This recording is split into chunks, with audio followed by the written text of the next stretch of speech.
Alors bonsoir à toi, j'espère que tu vas super bien. Ici Fabuleux Saint. Bienvenue dans cette nouvelle vidéo. Aujourd'hui, je te parle au fait de mon processing dans le Active Side. Comme tu sais, j'ai quitté la National Guard, maintenant je suis dans le Active. Et c'est maintenant que je suis dans le Active Side que je me rends compte qu'au fait, c'est différent en fait. La manière de faire est totalement différente. Si je me rappelle de mémoire de Lou, quand j'étais dans le National Guard, mon premier jour, il m'a fallu quasiment à peine une demi-journée pour faire mon processing, c'est-à-dire trouver mon sponsor, aller voir le commandant, aller parler au fait surgeon, faire signer mon sponsoring pack et au fait être admis au fait dans mon unité. Depuis que je suis arrivé ici dans l'Active Duty à Fort Sill, c'est totalement différent. Il m'a quasiment fallu une semaine pour faire tout le processing. D'abord, le gros problème que j'ai eu, c'était par rapport à ma nationalité. Comme tu sais, je ne suis pas encore citoyen américain, mais je suis déjà en bonne phase. J'ai déjà commencé le process, j'ai déjà fait le fingerprint, j'attends mon interview. Donc, j'avais déjà mon military ID, tu vois ce qu'on appelle le CAC. J'avais déjà mon CAC. Et c'était celui que j'avais eu quand j'étais au niveau de National Guard. Donc, maintenant que je suis arrivé au niveau de Active Duty Side, il a fallu qu'on me fasse un nouveau. Donc, vu que j'avais un ancien, c'était tellement facile qu'on fasse un nouveau. Voilà, moi je me rends à leur office, je leur donne mon ID et mon military ID. Et du coup, ils me disent que non, je suis pas citoyen américain, du coup, ils ne peuvent pas me délivrer de military ID. J'étais un peu comme, attendez. Je sers ce pays. Je mets ma vie en danger pour ce pays. Et dans le système, vous ne pouvez pas m'accorder, vous ne pouvez pas me faire une carte militaire parce que je ne suis pas citoyen. Du coup, ils m'ont fait appeler l'USCIS, tu vois, le service d'immigration. J'ai essayé de les appeler le premier jour, ça n'a pas passé. Du coup, c'était le week-end, je suis parti. Et le lundi, j'ai appelé l'immigration pour leur dire, voilà, je suis soldat américain et tout. Voilà, je suis dans ma nouvelle station. J'essaie au fait de me faire établir ma carte militaire. Mais vu que je ne suis pas encore citoyen, ces derniers ne me laissent pas faire. Du coup, ils m'ont dit, ouais, on ne peut pas faire grand-chose parce que là, maintenant, tu as un process, on a déjà reçu tes informations. Attends patiemment, on va pouvoir t'envoyer la lettre pour l'interview, comme ça tu sauras quel jour tu viendras pour l'interview de la nationalité américaine en fait. Donc j'ai passé le téléphone au responsable, au monsieur qui m'a aidé. C'était un gars super cool. Et puis l'affinité qui s'est passée, c'était que il faisait des trucs et moi je le voyais. Et je réagissais à ce qu'il faisait. Et il savait que je savais ce qu'il faisait en fait, tu vois. Donc du coup, c'était un truc de gang entre nous, on se comprenait entre hommes. Et puis voilà, il a su que j'étais aussi quelqu'un. Et puis c'est vraiment, ça a été cool. Donc, le gars a parlé avec ces gens d'immigration. Et il m'a demandé, ok, vu que je ne suis pas encore citoyen américain, d'amener mon passeport. Imaginez quoi les gars.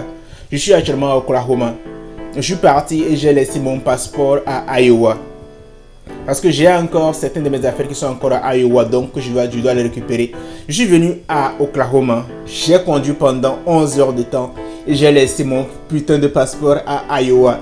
Du coup, je rentre lui dire, ah monsieur, je suis désolé, mais en fait, j'ai oublié mon passeport à Iowa. En fait, il était un peu comme... Voilà, tu vois. Du coup, ils ont essayé de faire les tractations, ils ont essayé de faire ce qu'ils pouvaient faire pour moi. Et ils ont utilisé mon numéro de sécurité sociale. Ils ont utilisé mon numéro de sécurité sociale, ils sont entrés dans le système, ils ont essayé de voir s'il y avait des ennuis ou pas, tout était clair. Et c'est plus tard qu'ils m'expliquaient que, au fait, dans le système, je suis reconnu comme personne, en fait. Je suis inconnu dans le système américain. C'est-à-dire que mon pays, dans le système américain, en fait, je suis inconnu. J'étais un peu comme... Mais vous ne l'avez pas serré, en fait. En fait, vous n'êtes même pas sûr, donc vous ne savez même pas d'où est-ce que je viens.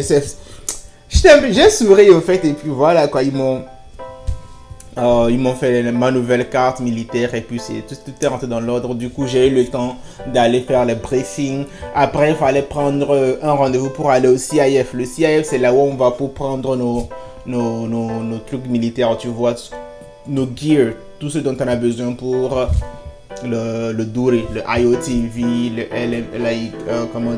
SCH, tout ce dont on a besoin en fait, tu vois. Donc j'ai fait l'appointment, je suis allé prendre ça, après je suis allé au counseling, après aussi il fallait aller au briefing pour le Education Center pour savoir quelles sont les aides et les assistances qui sont disponibles pour aller à l'école et tout. Et voilà quoi. Et plus tard, il m'a quasiment fallu une semaine et j'ai pu finir ça et puis...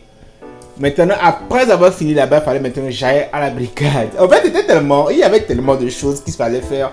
Mais bon, Il m'a juste fallu une semaine et voilà, je pense que c'est cette semaine vraiment que j'ai commencé les choses proprement dit.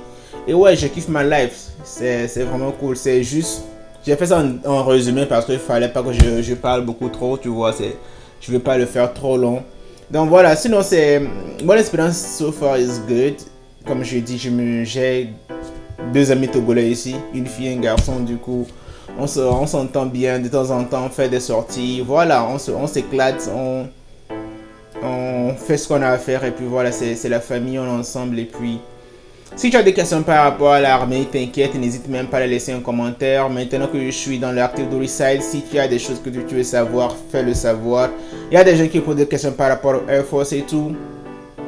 Malheureusement, je suis sur une base où il y a quelques Marines, mais pas de Air Force ou de Navy. Du coup, je peux pas vraiment vous aider. Mais dès que j'aurai l'occasion, ou bien je trouverai des gens qui sont dans le domaine, croyez-moi, on fera des vidéos. Et si tu as remarqué, j'ai une nouvelle tête sur ma chaîne, c'est Loïc, qui est en fait mon gars sûr ici. Donc voilà, tu le verras plus souvent dans mes vidéos. Et voilà, si tu as des questions, n'hésite pas à les poser. Et Loïc et moi, nous ferons le plaisir de pouvoir te répondre. Alors, si tu as aimé cette vidéo, laisse des pouces bleus, laisse des commentaires. Abonne-toi à ma chaîne Fabio Le Saint-Homme, tu sais.